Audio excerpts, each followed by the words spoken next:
Welcome to the podcast with your favorite cash flow guys, Mike and Blaine, giving you the best advice while having a beer. When you're running a business, there are problems every day. Let Mike and Blaine help you out and guide your way. Cheers to the good times with Mike and Blaine for business, beer, and BS.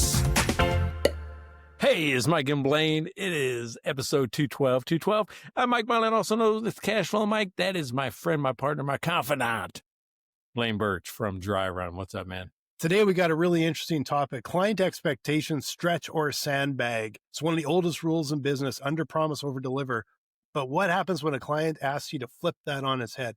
So we're going to dive into some interesting areas there. And actually, I've had some conversations in the last few months about this. So it's actually going to be a really great topic.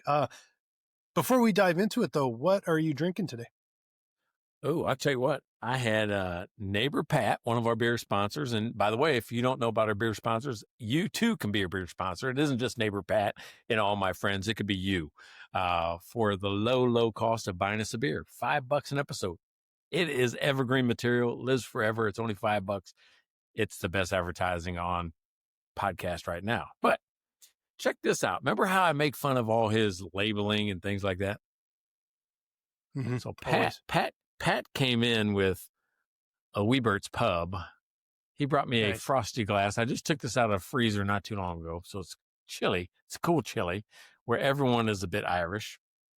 And then instead of a bottle this time, he brought the growler, right? And that even's got the Webert type stuff. I don't know if you can see that or not, but it's Burt Brewing. Yeah, the label. Oh, I can just sort of see it. But it's hard to see on the screen there. But nice.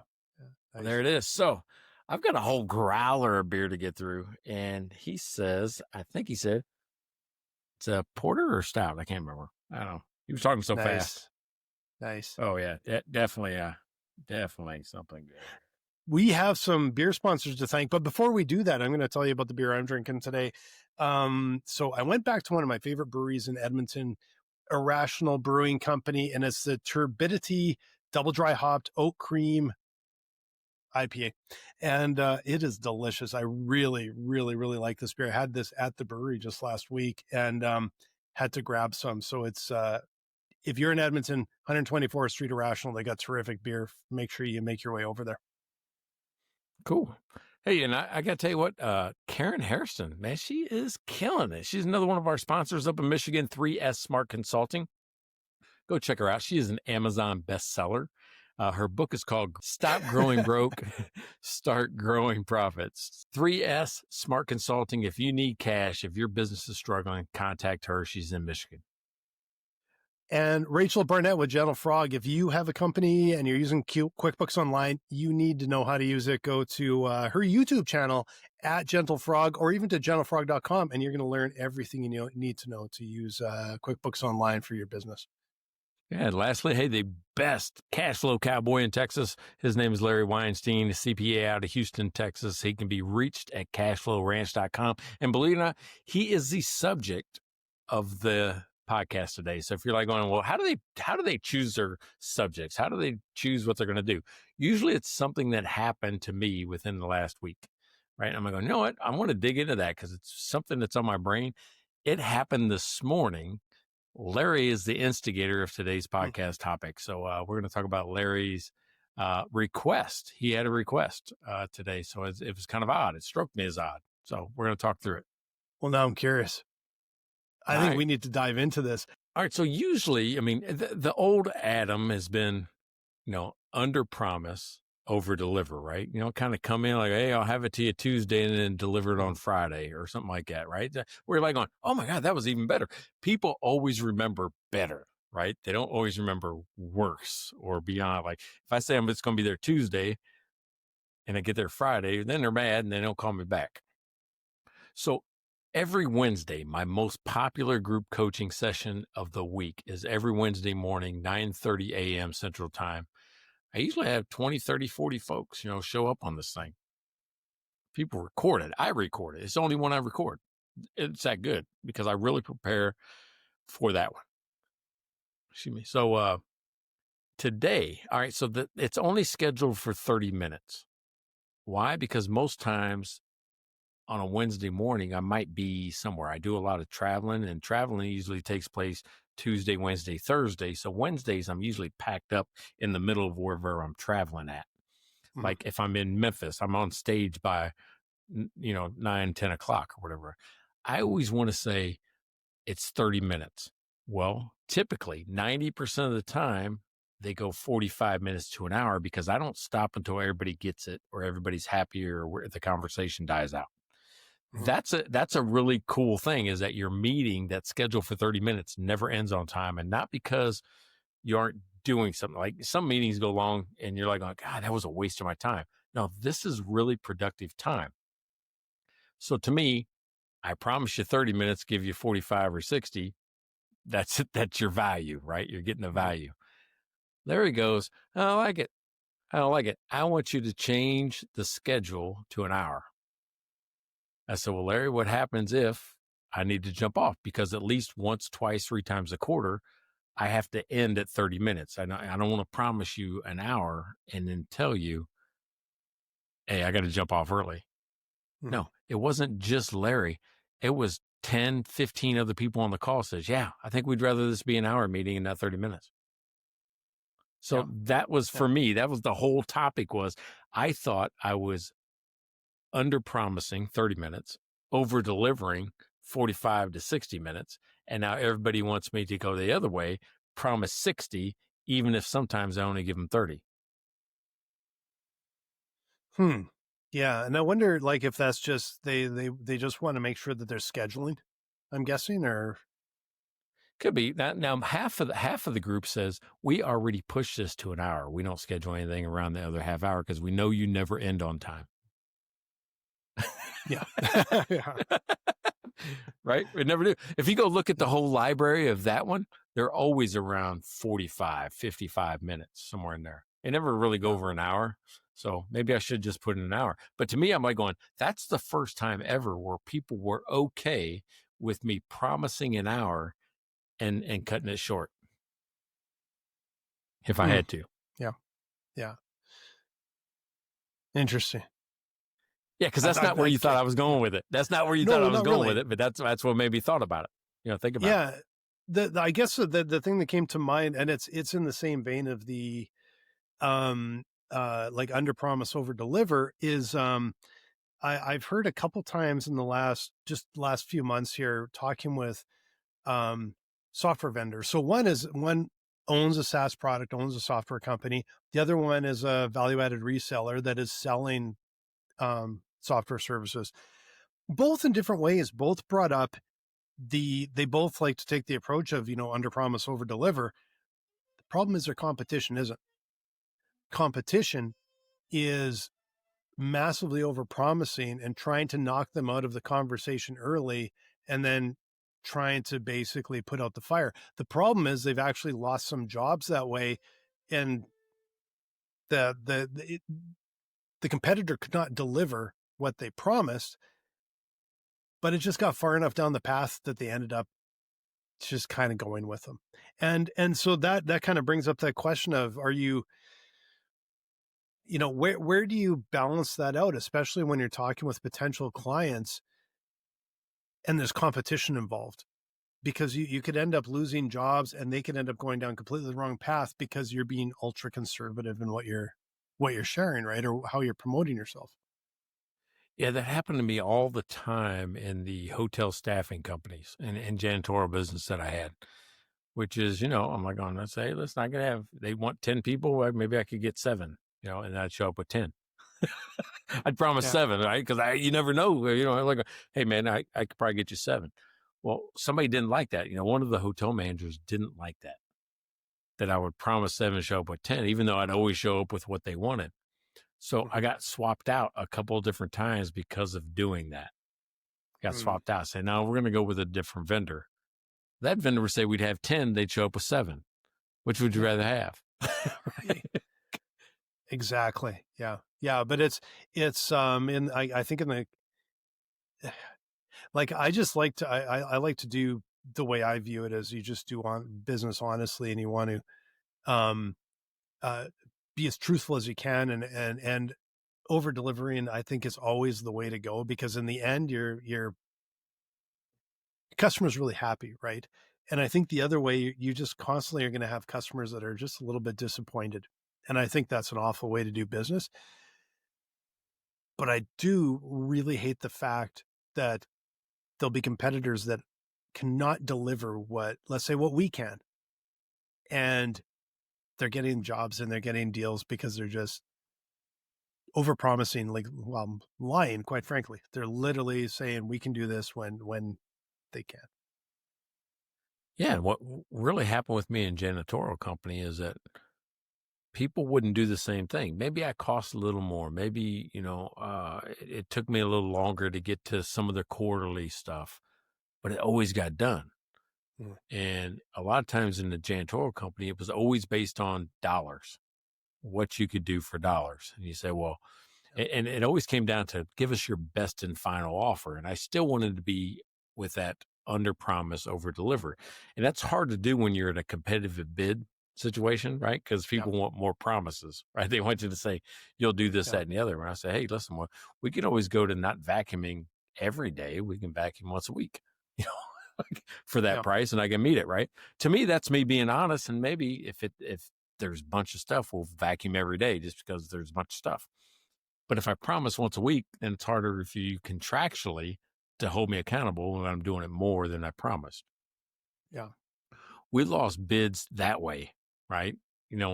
Based on the realistic promise versus the other, and they always came back.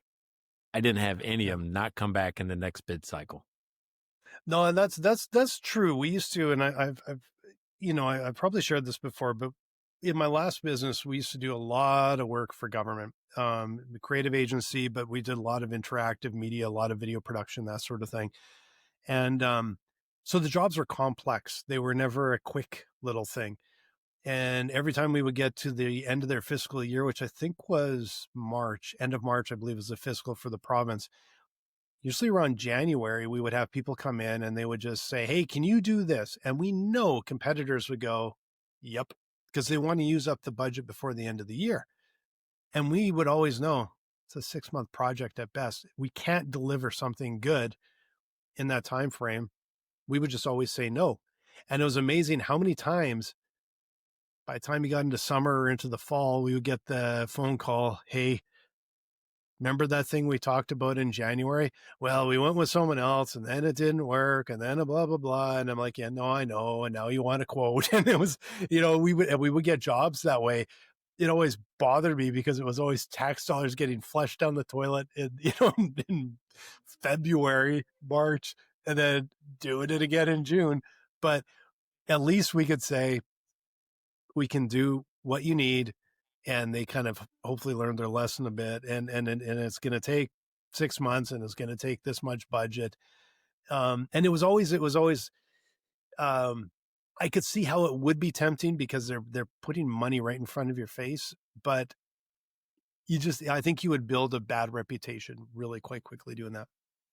Yeah. I had a couple of customers after they'd already switched their janitorial, where they would have the person come in and either strip and wax floors, or I don't know if you've ever dealt with marble, but marble takes like a diamond pad, right? It's like a diamond encrusted pad that what you're doing is shining it by pretty much shaving off the top faded part of the rock is what's happening.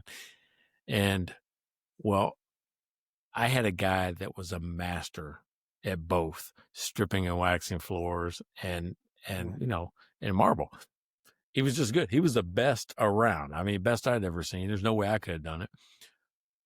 So even when we didn't have it, because I would include that as part of the bid. Hey, we'll do this, once a quarter or once a year or whatever that was. Yeah. The other company would also include it and really screw it up. And I actually was able to charge twice as much to come in and fix up the screw ups. And usually I'm like, hey, it's a lot cheaper if we're already in here because we know how it's maintained every day and we're already here. That's why it's included in the bid. Yeah. So there are times when somebody else's over promise actually puts an overabundance of money in your pocket. Yeah. exactly. And I think sometimes with that over promise stuff, um, it's quality versus quantity at times. And I think it's also when we're selling, making sure we really focus on the quality, on the important things, on the things that the truth, the solution that they prioritize, the things that they really need, and try and avoid just it's just a longer checklist of stuff that you may or may not need. The other competitor may just check everything off all the way down the list. So we do it all. Then you find out they don't. We won't do that, but we'll try and be really clear about where we offer some really solid advantages for them, and hope that wins the day. You're not going to win the day with everybody, but that's how it is, right? Yeah, so I'm always impressed now, especially after I've been in the business of restaurants. I'm always impressed at how fast some people are getting food out because I know what it takes to be able to do that, right? So, I mean, and probably a lot of places I've been going lately, it comes out fast because it's already prepared in bulk and it's kind of can be used in a multiple, like Mexican restaurants, those type of things. You can use beans and, some of the meats and multiple different products. But it still impresses me that it comes out so fast because I always in my mind thought 14 minutes. That was the ticket times that we always tracked was we want from the time the order's put in to the time it's on your plate or on your table, 14 minutes. We thought that any longer than that, that's when people get antsy. And that's where the thing like the chips and salsa and the drinks and all that actually give you a little bit more leadway, right? Because it kind of slows down the ordering just a little bit. It buys you time, right? That's basically what it's doing. But it also makes it feel like if you have the margaritas coming in, you'll wait a few minutes for margaritas and then have your chips and salsa at the same time. Then, oh, by the way, we'll order. And boom, man, within minutes, they're bringing out your order like these Mexican restaurants here in Texas are. I'm going, that's masterful because we've been here still around 15, 20 minutes in total, but it felt like 3 because of the order to food. Yeah. Oh, man, we just gave you the order and here's the food. And it could have been longer. It could have been longer and I wouldn't have worried. There's also a bit of a pacing though, because the other side is if it's more of a dining experience and it's more of an evening and you're out with friends and appies come and you're just starting into the appies and all of a sudden the main course is coming. Not impressive. It's too early. Right. So it's that's, I think, probably a really difficult skill for, I imagine the wait staff and the kitchen to be able to go, where do we time it? So it's almost like, when does the 14 minutes start, or when does how do you time that? Because some restaurants just seem to have it perfect. It's like stuff just shows up. It's like they're reading your mind. And then other times you can tell when it's too soon or too late. Right. Yeah. You would think software, I mean, both you and I being in software, you would think software now could solve that, saying, hey, this is either with the meal or not with the meal, which means you don't start cooking the meal or preparing the meal until the app's on the warmer tray, right? On the service tray. I would think. It could be. Maybe they do have, I have no idea what the software would show. No, A friend of mine that owns a business, owns restaurants. I should ask him, because maybe there is a way that, how do they do that? Is it people power, or do they actually have some helping technology helpers as well? Well, when I ran it, we didn't have technology helpers. It was you, going, hey, I won't put this in. And that's why it was kind of clunky. Sometimes I got it too early. Sometimes I got it too late. Right. But I think now with software, I think that if the meal is put up, because I'm sure that the cooks would have to say, hey, this meal's ready. So there's some signal that that's my plate right there, especially if there's 10, we'll say, ranchos huevos, 10 burritos, which one's mine? Well, it's there's got to be a way to say yours is up there, which means that the cook has done something. they've done something to clear the ticket, right? Because they have to get it off of their queue the same way. Maybe it's push a button. Oh, got that one, push a button. And I would think that button, if they came in on the same order, if I was preparing your, we'll say, mozzarella sticks, and I pressed the button that they were ready, that's when it would then load the meal for that same table. I think that's the way I would try to build the software. Mm-hmm. So I know the app went out, and then I don't start their meal until after I know the app's already out. And the importance of those details comes all the way back to the under promise over deliver versus the opposite, because restaurants, I think it probably depends a little bit on the, if you're a big restaurant in lots of seats and you're in a tourist area and you don't get a lot of repeat customers, it's probably just, who cares, move them through as fast as you can. But if you're a restaurant that most of them, I think, that want to attract regulars and want to have people coming in again, you kind of get one shot the first time they're there to try and bring them back. And those little details matter. And if there's some technology that can actually help make sure that you're over delivering all of the time, that's what's going to help bring people back. And that comes from the service, the timing, the food, the everything from top to bottom, right? Yeah. So let me tell you a horror story about over promising. 2 weeks ago, remember I went to Waco to the Baylor game, Baylor football game. So we drove up there, and Courtney's like going, I want to go dancing. I'm like going, yeah, what the hell? Normally I'm like going, no, I don't go to clubs and all that, but you can't say no every time. You gotta, with your partner, you gotta do what they want to also. So I said, all right. I said, let's go to the nicest dance club up there in Waco. And I don't know what it is, but it's like, I don't know. It's in between Dallas and Austin. There's got to be something there. So I go online because I haven't been there to school for 20 some years. So I have no idea what nightlife's like. I find this place, the best website. It even advertises the #1 hottest nightclub in Waco, Texas. I'm like, going, hell yeah, we're going there. Then it says, hey, reserve a table. Now, I've been to clubs in Vegas, I've been to clubs in Houston, been to clubs in New York. If you want to sit down, you need to reserve a table. That's me. Okay. I'm like, I'm going to the hottest club. It's a football weekend. We're going. So it costs $80 to reserve a table. At $80. But it's right there. It's underneath the DJ booth. It's right next to the dance floor. It's the closest one. It's the closest to the bar. I'm thinking I'm going to get the best service. I'm going to get, I'm going to have my own booth. It's white leather. It's perfect looking. I'm like, we dress up. It's going to be the best club that we've ever been to. I'm so ashamed of this.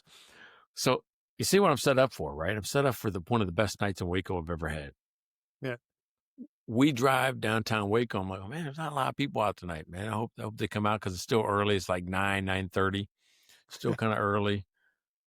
I'm like, well, maybe it's kind of it jumps off late. So we don't get out of the car. We kind of just drive around a little bit. We hear these, see this place with an outside band. It's packed and people with lights and all this.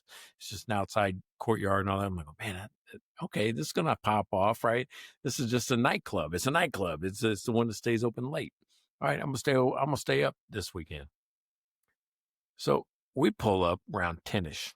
I'm like, oh, that should be, I'm 55. Maybe 10 seems okay. There's a couple of people starting to mill around the outside. So, okay, we'll just go in, see what's happening inside. So I open the door where I think it's at because I can't really tell where the front door is at. Nah, I went in the employee interest. So I'm like, oh, that's kind of odd, right? Why would I go in the employee interest? Because I can't tell where the front door is on this thing, right? That's one thing. So we go in there, and there's 3 people in there. There's the bartender, the front door security person, and the waitress, and nobody else. And they go, hey, how'd you get in? So I guess I'm there too early, right? I'm like, oh, I'm sorry. They go, hey, you want a drink or something like that? I said, no. I said, we'll just pop off at this other place. Well, I'll come back later. Guess what we didn't do? We didn't go back later. We didn't go back later. So $80. I didn't even ask for a refund. That's how bad it was and how embarrassed I was that I picked it. I'm like, we're just going to chalk that up as life lessons that you don't go to nightclubs in Waco, Texas. And drop $80 if you've never been there before and don't know what you're getting into. Yeah. I was okay with just pretending like it never happened. So, so here I am. Here I am talking about it on the interwebs and putting it on YouTube. There was this is probably going back about 20 years ago before when my wife and I were looking for the house we're living in now. And I remember we went to this area in town and we drive up and it's a really nice area. And then we get up and it's the area that we were going into is gated. And so instantly I'm like, I'm not paying for a gate. Like, so I'm like, I'm already a little annoyed by it because I'm like, this is a nice area. And then we go in and the houses in the gated community weren't as nice as the ones outside of the gated community. And then I started to wonder, were they trying to keep us in or keep them out? Like it was like all the nice houses were all around. And this is like a little pen with nice enough houses, but it was like, and then you look at the realtor thing and it's all the fees to have a gate. And you're like, I don't understand. This is just bizarre. And yeah, you see, that was massively, I don't even know if it was over promising. It sort of indicated a promise and then massively under delivering when it's like, it's going to cost way more. And you're looking past the gate at the really big places across the street. Yeah, they're not gated. So I was just, I remember that. It was always made me laugh when you think of that. So I live in a gated community, right? Yeah. Internet. I'm one of those guys. It's just the way the neighborhoods are here. I didn't ask for a gated community. That's just what they are. But here's the thing. I'm like going, you can't keep anybody out of these things. You just can't. No. Well, I mean, really? I mean, if somebody comes up behind me and the gate's open as I go through, I'm not going to stop there and fight somebody to keep them coming through. Just like, yeah. Oh, and it's not like I have anything against that. There's a lot of gated communities down in Scottsdale where we have our vacation home, and we go for walks every night, and we go up, and of course you can walk in. But what is quite hilarious is there's gates, but we walk around and you get to some places where there's not gates. And you're like, if someone came in the not gated and just drove far enough, they could actually get there. It's quite funny, and you can just walk it or bike it or whatever. But those are nice places, right? This was different when it's like the gated community isn't as nice as the non-gated community. You say at least it should be as nice, at least like at the same level. Who are you trying to keep out? That's exactly it. Because I'm like, this is not computing. Like it's just, and it's obvious. It was really obvious too. It's like those places out there are huge. It still makes me laugh when I think about it. You know, what's funny is that there was a place up in Tacoma. They had hyperbaric chambers was the name of their business. You know what those are?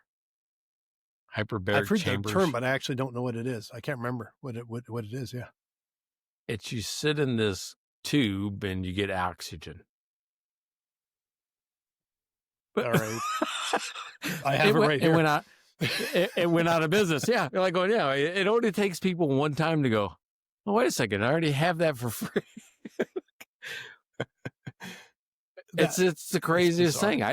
I just found that out. I'm thinking, oh, it's got to be something really fancy. No, you're just like in more pure oxygen, I guess. But it's hard to get regular people, enough people. Yeah. I could see a person maybe having it in your house. Like, okay, I want a more pure oxygen thing in my house. I got to be super rich to do that. Don't get me wrong. It ain't like, yeah, I'm never going to have one. But I could see some people like going, I don't know what to do with this money. Let's have an oxygen tube. Yeah, your market is so small, and it's got to be a lot of hype and a lot of bullshit to sell that. I actually have tried one of the auction things. Remember those oxygen bars a few years ago? Those were like a big deal. I think was Vegas still has them. Oh, do they? Because I was at a conference. Actually, it might have been in Vegas. It was either San Jose or Vegas. I think it might have been in Vegas. And in the conference, they had an oxygen bar that was just for free for conference goers. And I'm just like, this looks stupid. I got to try it. Like I've got to try it. Like, why are people lining up and sticking the tube around, and everyone gets their own fresh tube, and then it gets chucked away, and then you put this on, and I literally, you stand there feeling like an idiot with a tube in your nose. Nothing. Like, I'm not even sure that anything was coming up the pipe that wasn't just the air that was in the conference center.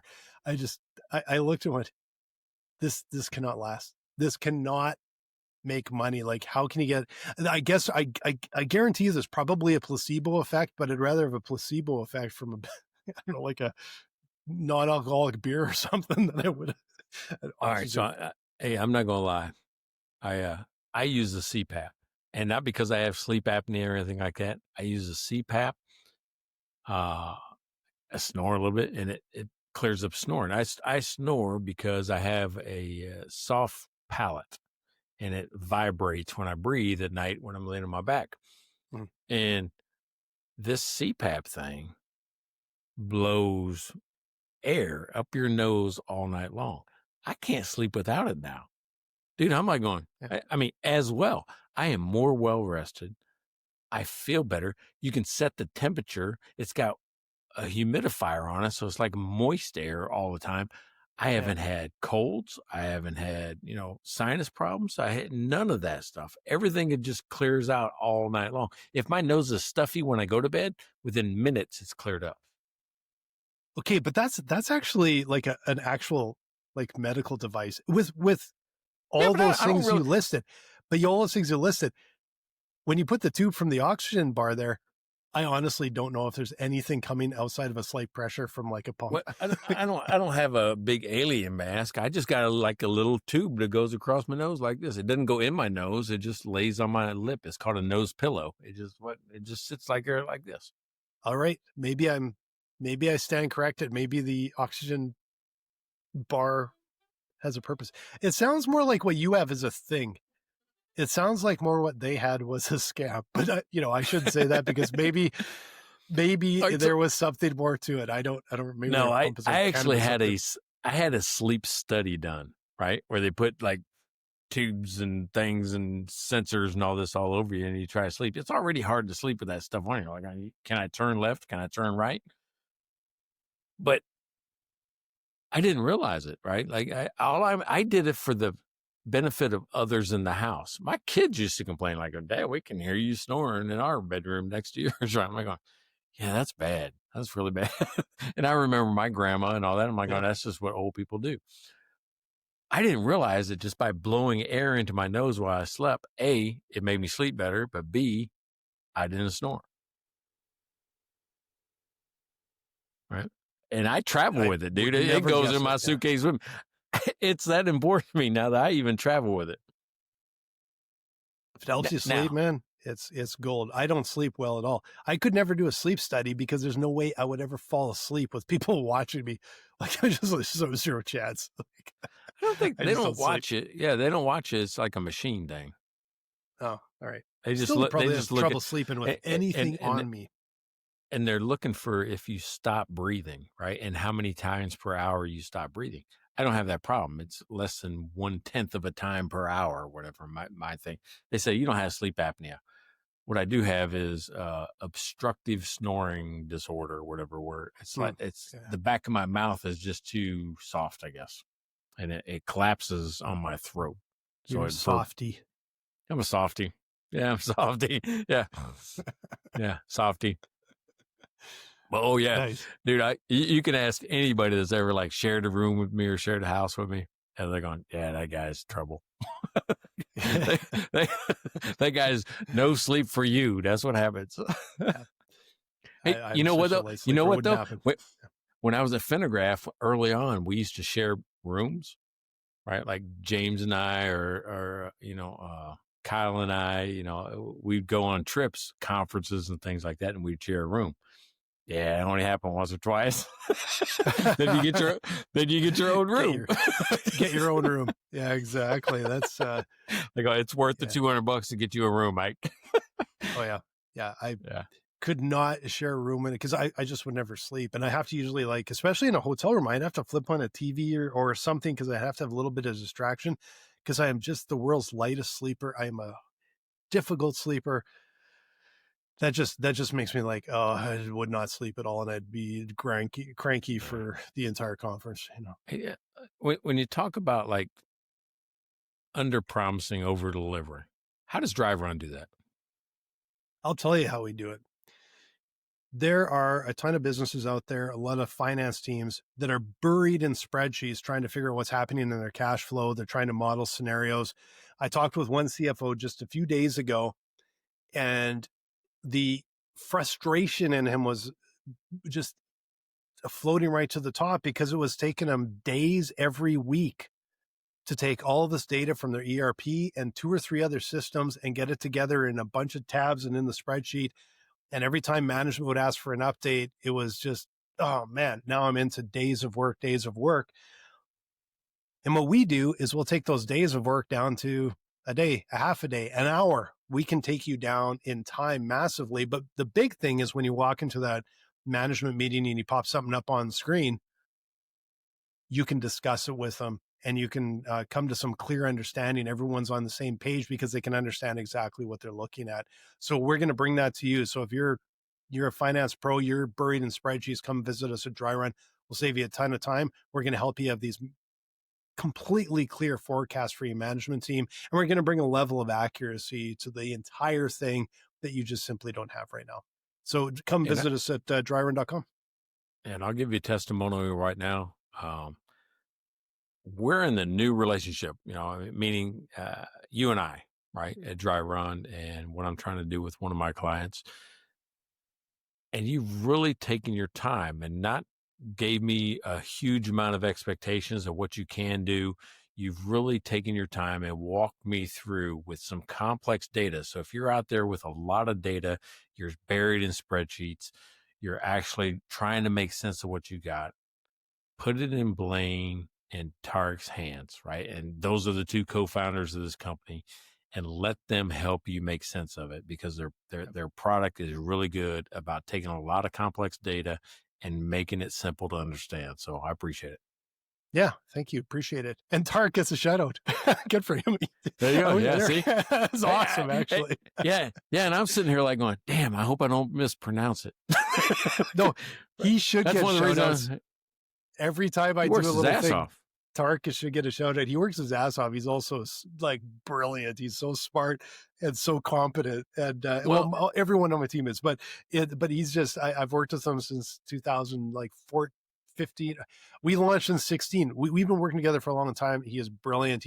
I should do more shout outs for Tarek because he's such a smart guy, such a valuable partner. Well, and I've seen more of him now, right? I've only met him like once or twice in the past. And with this project, I've seen more of him. So I appreciate more of what he can do and what he does. Yeah. I don't take him for granted, but it's easy to just forget. And I'm glad you brought him up because, he's and that's what you get. If you come and talk with us at Dry Run, we'll all be on that call and we're going to make sure that we're going to get your business moving forward. So, you know what I like about Tarek? He just sticks to his knit, man. He just out back there doing the thing.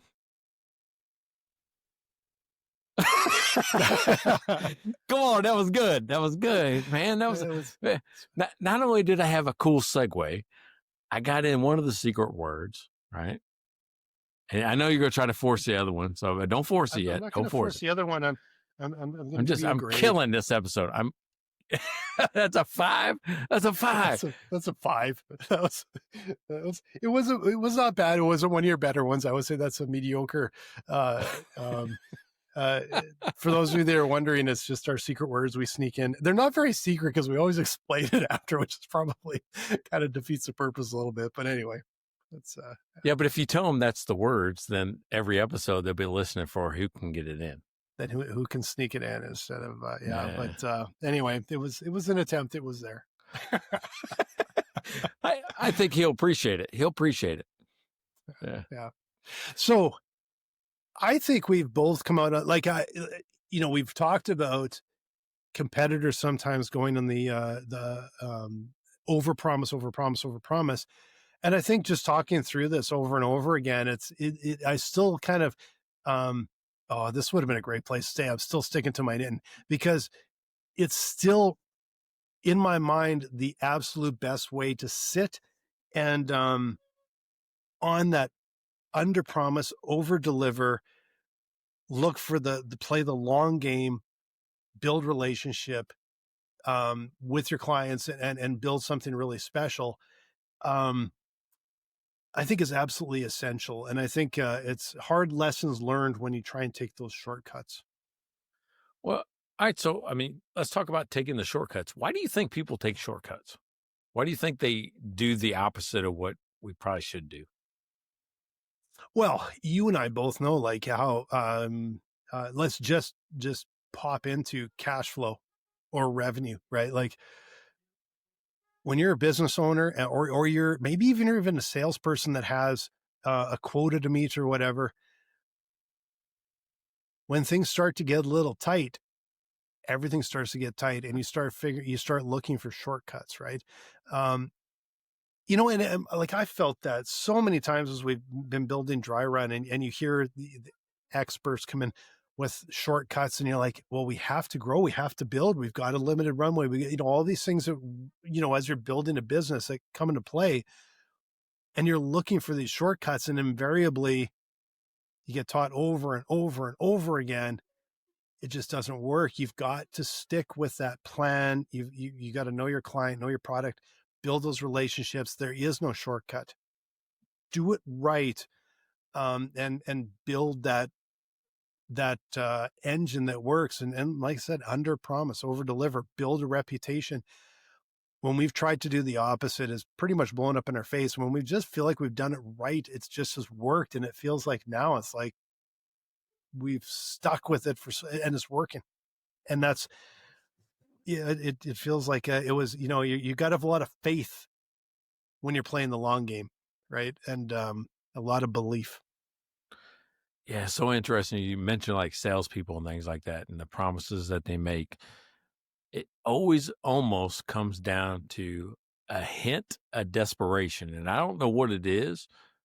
It doesn't, the person may not verbally feel like they're desperate, but you on the other end receiving the message, there's a hint that you pick up on. You're like, there's something not right here.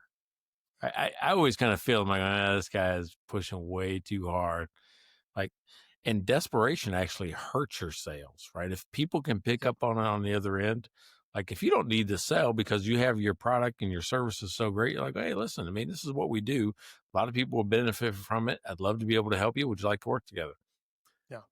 You come across that way, all of a sudden people are like going, well, yeah, I want to be part of that. Yeah. If there's that desperate saying, if you don't take advantage of this right now, or I'll make sure it happens on Monday, or I'll throw in this, that, and the other. And then you don't even know if that's going to really happen. It's just a promise made during the sales process. Yeah. It sounds desperate to me. It sounds desperate. And I always say no. I had a season ticket holder, salesman, whoever sells tickets for professional sports teams, do that to me on Monday. I'm not buying them, but I took the thing just in case they had a deal. It sounded really desperate because of the basketball season. The Spurs are here in town, just getting ready to start. And I think he has some type of, we better fill these seats before the season starts. And I'm like, that's the best time to get a deal. Dude, it sounded really desperate, like almost begging me to do it, and I couldn't do it. Yeah. Couldn't pull the trigger. What year did the Spurs win? I don't know. I'm not a Spurs fan. Oh, okay. I'm not an NBA basketball fan. I watch college basketball. The reason why I would get them because, and I wouldn't get the full season because that becomes a job. I don't know if you've ever had season tickets to anything, maybe Edmonton, the Oilers or whatever. It's like a full-time job just going to the games or getting people to go to the games. Yeah, we have never had season tickets for the Oilers, and it mostly we tend to not be here in the winter. But even when we were here in the winter, I'm not leaving the house. Like TV right there. We used to have friends come in and be like, hey boys, anyone need some tickets for tonight? And we'd all sit there with our beer already, like waiting for the game to start. Like, no, we're not leaving the house. It's freezing out there. Are you kidding me? There's no chance. We did have season tickets, a few years with the Edmonton. Well, at the time they're called the Edmonton Eskimos. Now they're called the Edmonton Elks football team, Canadian Football League. but there's so much fewer games, and we actually were given tickets for different things, and so but it's still like you just kind of always have to have it on your calendar. You don't have to be there. Can you imagine at a baseball? By the way, Dude, congrats, Jays, getting to the World Series. That was a huge game yesterday. Holy cow. Good for I Springer. don't know. All right, so I mean, my daughter and her man live in Seattle, so I'm a little disappointed. That was a heck of a way to lose going to the World Series. A home run at the they were down what 3-1 and come back and won with a home run. Yeah. You when I refer to it, I say that's a heck of a way to win, but that's just me, just a little bit of flip side. But I think either team is in really tough with LA. Like they're both would have been in incredibly tough with LA. So, good for the Jays to make it there.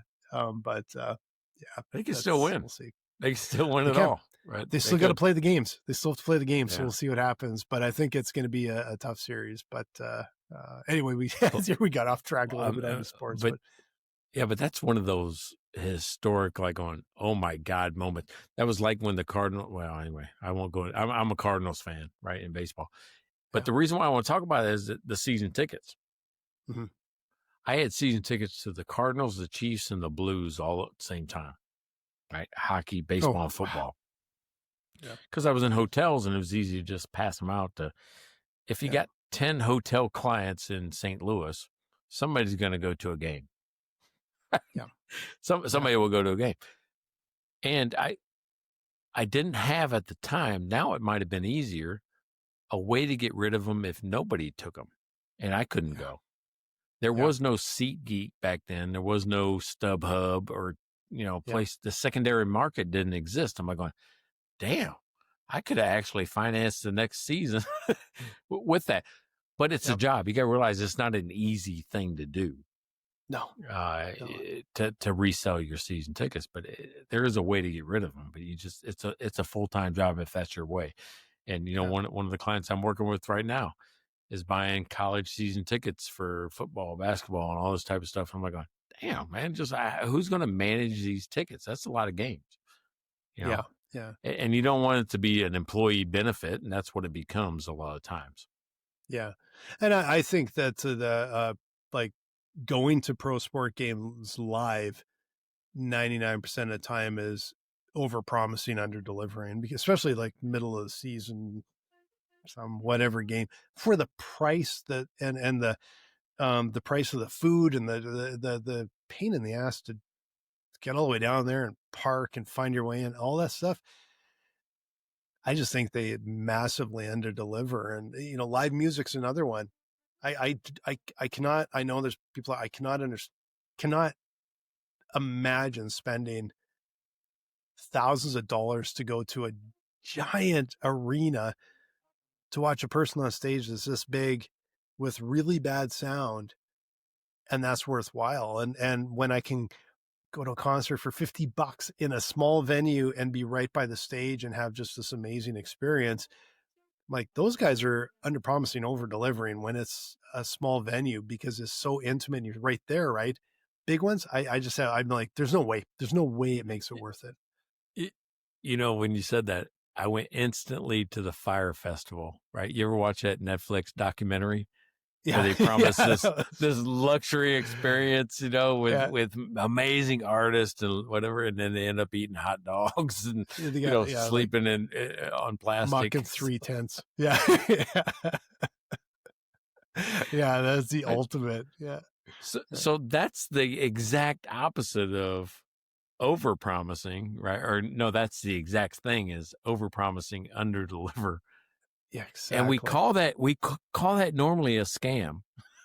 Exactly. Right. That's exactly it. And even the ones that don't, where it actually all works out, like, going to some of these these really popular concerts, and all the hotels are, it's like, oh yeah, a crappy hotel is $200 a night is now $2,000 a night. And then you go to a giant arena and the sound sucks and you're 8 million miles away, and you may even be listening to a recording. and you spend thousands of dollars on that, and you got $20 beer and a $700 t-shirt or whatever it is.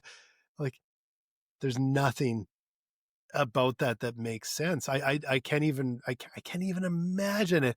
And then I know I'm getting old, but for me to go, I can drive down, I can park, go and grab a beer, I can go to a show and I can be right by the stage. I can talk sometimes with the artists after. I can buy a vinyl album from them, walk out, walk 50 feet, get in the car, no traffic, drive home. I'm like, oh my God, that is value. And it's like the whole night, $200 or something like that for that. Like, that to me is value, right? And I guess it's everyone's value is, they judge it differently, but I just, I love experiences, but how I judge the value of an experience is quite different, I think. Yeah. All right. So this whole episode started off with Larry asking me to do the opposite of what my instinct is, which is to underpromise, overdeliver. And he wants me to overpromise, underdeliver on occasion. Yeah. Where do you land? Where would you still go? What's your heart tell you? What's your gut tell you to do? What's the advice you give to others? I would say 100% of the time, underpromise, overdeliver. With the caveat of, in your situation, I think people just want to know what their schedule is going to look like. So even if you booked 45 minutes, then they know, okay, I'll probably book an hour. I'll have some room, like, because my next meeting on Zoom is coming up in 1 minute, right? That might be, but outside of that, I would say always underpromise, overdeliver, play the long game, build relationships with your customers. That's anytime we've tried shortcuts, it's made our road much longer, much more expensive, much more painful. And that goes for our team, our clients, or everybody. So I'm after that many flub ups, I've strongly suggest play the long game and over deliver. All right. Well, you spent an exact hour, almost an exact hour, with us messing up the intro, asking to be a beer sponsor, telling you to go to Cashflow, or not Cashflow Mike. You can go there too, but telling you to go to mikeandblaine.com. Check out our merch. Check out our episode. Tell at least 3 friends. I'm going to go there. Tell 3. Help us out, right? Help us out. Tell 3 friends. Spread the word.